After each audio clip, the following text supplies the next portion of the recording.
You fall asleep to murder podcasts, not because you're disturbed, but because the narrator's voice walking through crime scenes has become more familiar than silence. You've memorized the intro music to 3 different true crime shows.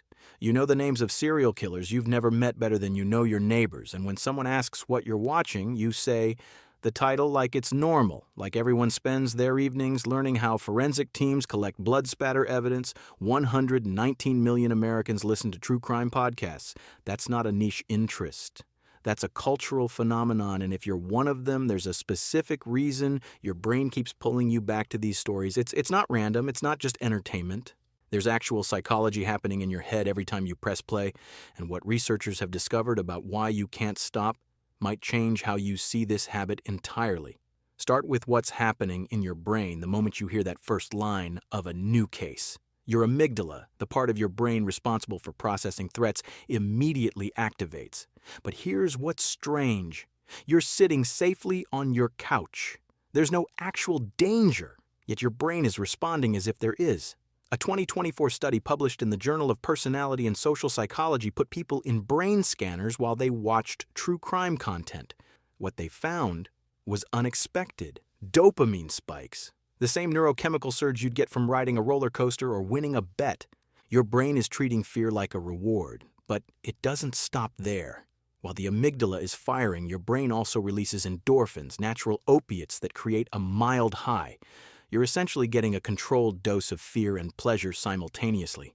And like any substance that makes you feel good, it's a little bit addictive. That's not a metaphor. The neurological loop that keeps you coming back to true crime is the same reinforcement pattern that drives any repeated behavior your brain finds rewarding. So why does your brain want this? Evolution, mostly. For thousands of years, the humans who survived were the ones who paid attention to threats. The ones who heard a story about someone getting attacked and thought, I need to know exactly how that happened so it doesn't happen to me. That instinct didn't disappear just because we built cities and invented door locks. Your brain is still wired to catalog danger. True crime satisfies that ancient need by letting you study threats in an environment where you're completely safe. You get all the survival benefits of learning about danger without any of the actual risk. Women know this instinctively. 61% of true crime consumers are women. And among podcast listeners, women are almost twice as likely as men to regularly choose true crime content. That's not coincidence. Between 1985 and 2010, women accounted for roughly 70% of serial killers' victims. The majority of true crime stories detail crimes against women. When a woman listens to a podcast about an abduction, she's not just entertained, she's studying. Researchers found that when given a choice between 2 books about the same crime, women were significantly more likely to choose the version that explained how the victim escaped. They're looking for the manual, the blueprint, the specific details that might save their life someday. One study found women were 2.5 times more likely than men to watch true crime specifically to prepare for a criminal situation.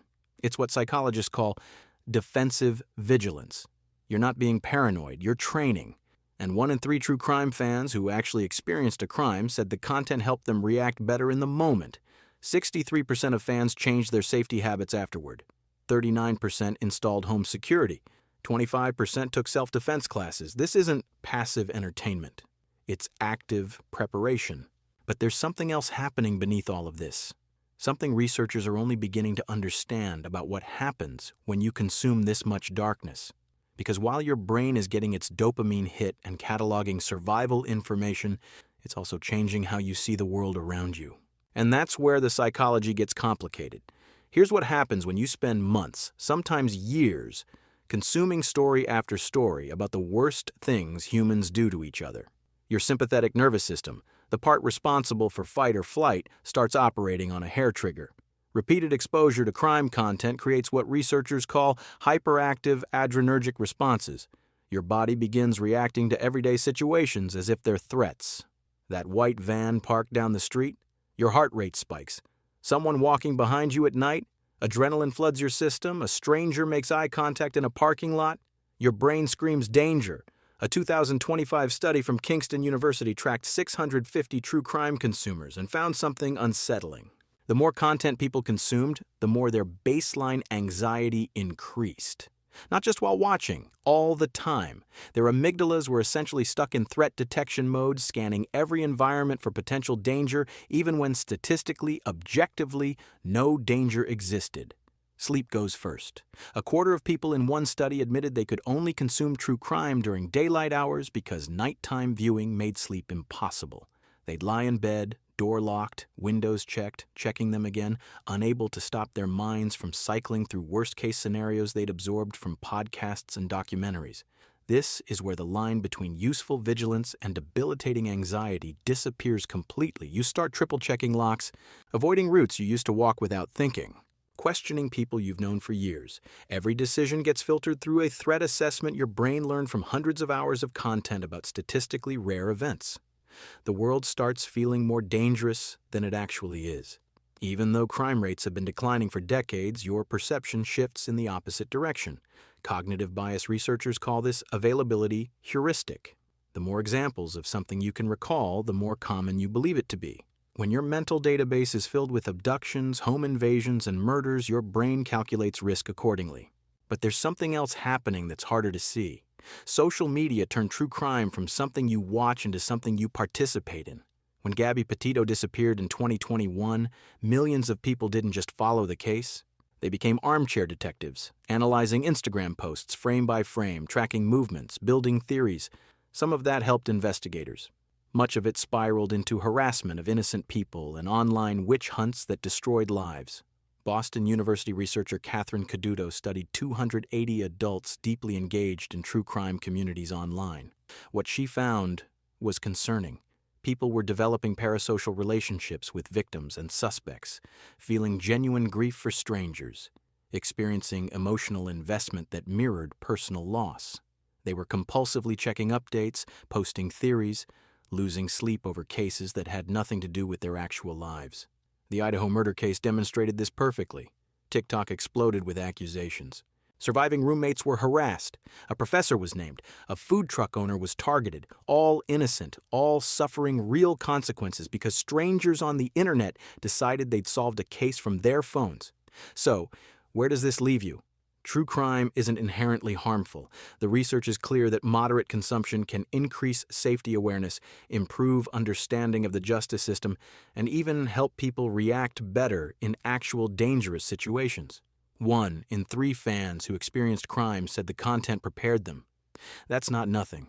The problem is the word moderate.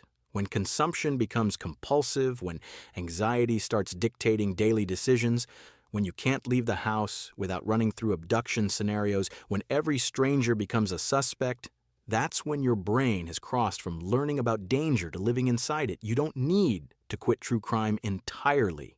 You need to notice when it stops serving you and starts controlling you, when the what-ifs outweigh the actual information, when preparation becomes paralysis. When the dopamine hit you're chasing isn't about safety anymore. It's about feeding a loop your brain built from fear and reward and repetition. The world isn't as dangerous as your true crime playlist suggests, but your brain doesn't know that. It only knows what you feed it, and if you feed it darkness long enough, eventually that's all it expects to find. You're not broken for being drawn to these stories. You're human. Your brain is doing exactly what evolution designed it to do. Pay attention to threats, catalog danger, prepare for the worst.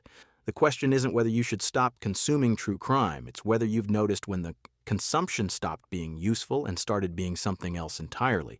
Because there's a difference between learning from darkness and living inside it, and only you know which side of that line you're standing on right now.